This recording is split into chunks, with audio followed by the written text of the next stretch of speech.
所来看昨昏举行的台北马拉松比赛，因为拄到大陆冷气团到位，不过面对低温，真侪参赛者是拢有家己的撇步。虽然讲今仔日的气温有小可回升，不过煞来拜二甲拜六又搁有冷空气的到位，提醒大家要是爱穿好少。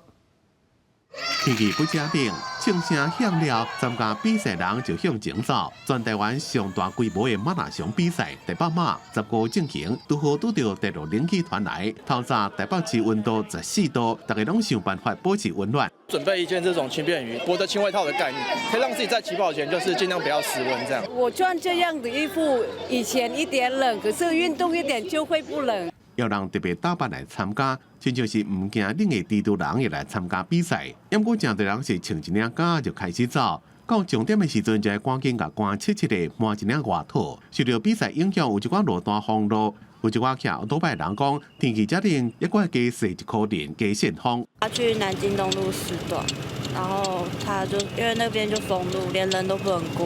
一直绕骑起来，是不是感受就更冷？绕很远呐。 那现在因为绕路要增加多少？要多加20分钟。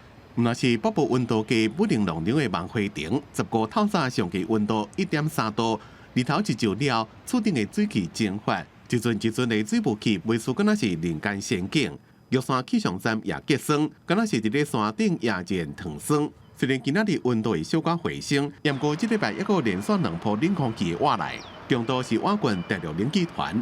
在17号晚上开始会是第一波东北季风增强或大陆冷气团南下，然后会持续到19号。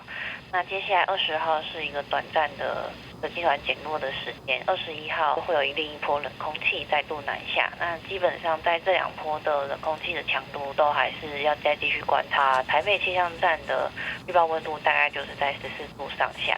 今仔日透早，因为温度计3000公尺以上的悬山有可能会落雪，路面也容易有结冰的情形。天气冷，大家出门爱穿较少咧，唔容易寒到。